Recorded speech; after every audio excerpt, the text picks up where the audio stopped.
In an effort to pick up the girls' trail, Kayce, Miles, and Andrea stake out a bar run by the Iron Sentinels and, after Kayce, in true Dutton fashion, lights all the motorcycles on fire as a distraction, are ultimately able to pinpoint an upcoming Iron Sentinels rally as a likely location for the girls.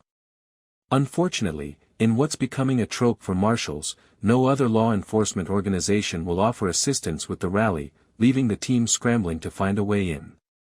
Belle pitches reactivating an old undercover identity of hers from a case she worked on against the Iron Sentinels years before. Cal is reluctant, but ultimately agrees to let his go in, using a cache of confiscated meth as an in with the gang. Kitted out in her sexiest biker babe look, Belle manages to connect with an old contact at the rally and gets introduced to Brimstone, a major player in the gang who agrees to distribute Belle's meth at a deal he has coming up that night. The trafficked girls are likely also part of the deal, meaning they may be on site, but one of the bikers belatedly recognizes Belle from the local casino where she's secretly been racking up debt recently. Kayce rushes in to the rescue, and he and Belle beat some information about the girls' potential whereabouts out of him. I have a lot of questions about how the Marshal team's cases hold up in court. In the meantime, Cal, Miles, and Andrea break their cover, breaking up the rally, leading to a firefight with Brimstone over a trailer full of goods. The team, of course, emerges victorious, and when they check the trailer, find it full of barrels, some containing drugs, other containing the 10 girls, all alive and well. With the girls returned to their families, this week's theme of closure comes full circle as Kayce and Tate, later followed by the team, head to Broken Rock for the memorial ceremony. Miles is greeted warmly by many members of the tribe, seemingly putting to bed his concerns that he's unwelcome on the reservation, and Ava's mom thanks him for allowing her to finally begin grieving. Kayce gets a bit of a pep talk from Rainwater as well as Monica's father, and though he insists he's only there to support Tate, the episode ends with him joining in on the ceremony, sharing his wife's favorite necklace with his son, and admitting, "Maybe it's time I start letting go." The situation becomes more unstable once Miles enters the picture because, like Kayce, he overcompensates. Miles is dealing with the slow erosion of his identity, caught between his role as a marshal and the way his community now sees him. Taking on Haley's case gives him something immediate and tangible to hold on to, but it also pushes him into a more volatile headspace. His urgency makes sense. His approach doesn't. What's harder to reconcile is the belief, from both him and Kayce, that cutting corners and playing vigilante somehow strengthens the case. If anything, it does the opposite. In a situation already complicated by jurisdictional gaps, missing data, and limited resources, their actions don't risk breaking the case entirely. Miles' position is complicated, but it's not unique. Choosing to work within a federal system that has historically failed your own community was always going to come with consequences. Whether those consequences are fair is a different conversation, but they are inevitable. What he hasn't come to terms with yet is that there may not be a clean resolution waiting for him. One thing I appreciate about Marshals is that it doesn't pretend like their off-book actions don't have consequences. Through Pete, it lays them out in the open, warning that disregarding the law could, at best, cost them a good outcome in this case.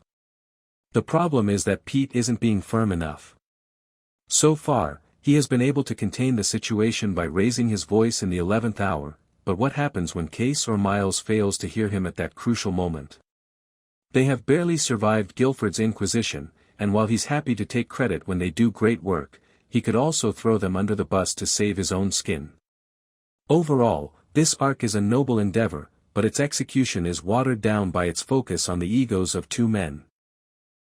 We're now 4 weeks into Yellowstone's first spinoff, and with the series now officially renewed for another season, it seems like the show is wrapping up its setup phase and settling into its new identity. That's precisely what we got in The Gathering Storm, as dueling plotlines gave several members of the team a chance to develop in more rounded ways. Whether or not the characters will choose to follow through on them all remains to be seen. Here's what you missed on this week's episode. The primary plot of this week was divided among two cases. On one side, Harry, the head of the Marshal's office, tasks most of the team with an investigation into one of their own, Kayce, of course. It seems that Clegg, the potential season big bad who was introduced last week, has filed a complaint with the Department of Justice saying that his son was actually unarmed when Kayce shot him in episode 3. As such, Kayce is benched. This will last approximately 30 seconds, while Andrea leads Belle and Miles in their own investigation of the shooting to try and get out in front of the DOJ inquiry. The team feels openly conflicted about this, with Belle and Miles clearly on Kayce's side, while Andrea is in the awkward position of having to choose her loyalties. Harry wants her to dig up some reason to kick Kayce off of the team before the DOJ uncovers any Dutton family skeletons, not quite going so far as telling her to manufacture evidence, but implying heavily that her ability to get rid of Kayce could result in her much hoped-for transfer back to her old team in DC. There's, frankly, a lot of runaround in this plotline as the team tries variously to track down any motive Kayce would have to kill Clegg's son. Clegg threatens to go to the press, an old Yellowstone plotline involving Tate's kidnapping is discussed, and Harry attempts to railroad Kayce on some very thin evidence, all of which I'm just going to hand-wave away for the moment as it ends up feeling like much ado about nothing. In the end, when the team manages to turn up some trail cameras that recorded a video proving that Kayce was in the right all along, convenient. Kayce's badge is saved. The team all feel bad for investigating him, even though it was literally their jobs. Harry is pissed off at Andrea, but Andrea feels the same way and warns him never to manipulate her like that again. On the other side of this week's plot are Kayce and Cal, who, truly 30 seconds after Harry tells Kayce he can't work cases, head out on a search and rescue operation with the Rangers. A rich local landowner and his helicopter pilot have disappeared amidst high winds and dangerous weather. The guys head out on horseback to search part of the grid. In case you were worried that the helicopter might have crashed in any other sector, don't, and also for some good old manly bonding time, amidst discussions about Kayce's issues with rich guys who buy lots of ranch land and acting like king of the valley, daddy issues, whether Kayce killing Clegg's son was justified, and another lecture about Kayce not making friends with the team. They manage to get held at gunpoint by a scruffy man who's living off the grid in the middle of the woods. Scruffy man is no match for Kayce, naturally, but the guys don't have time to deal with him because they can see the smoke from where the helicopter crashed, so they tell him to go to the ranger station and turn himself in, likely. At the crash site, they find the rich rancher, Tom Weaver, injured, and his pilot near death. The weather is getting worse, so they're going to have to attempt to get both parties back to the ranger station by horseback, only no, actually, they won't because, to quote my notes, oh, dip. A bear. Despite how dramatic that seems, the bear is scared off in short order, though not before jostling the helicopter enough to exacerbate the pilot's injuries, resulting in the death. Kayce blames Weaver for having them out surveying land in the weather, but Weaver clearly feels guilty and they have a long talk about living in their fathers as shadows, so Kayce forgives him. Daddy issues again.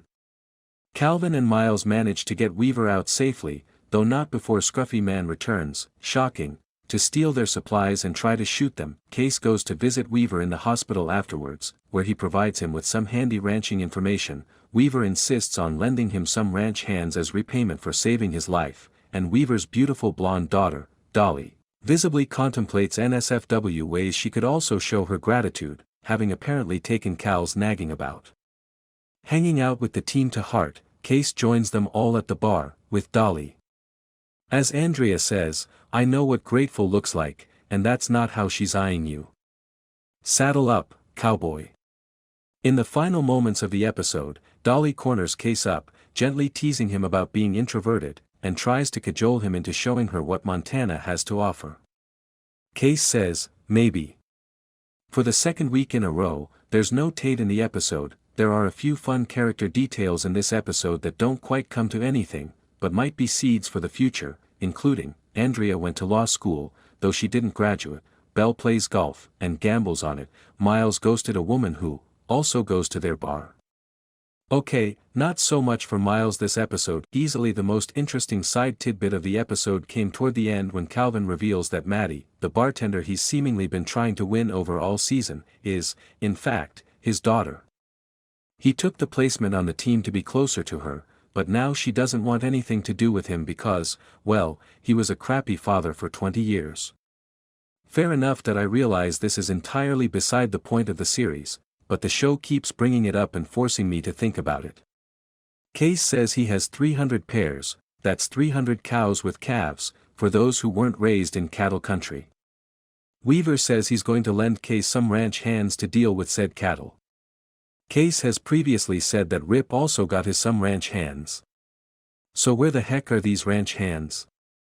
Why are they never around? Why is this show forcing me to think about animal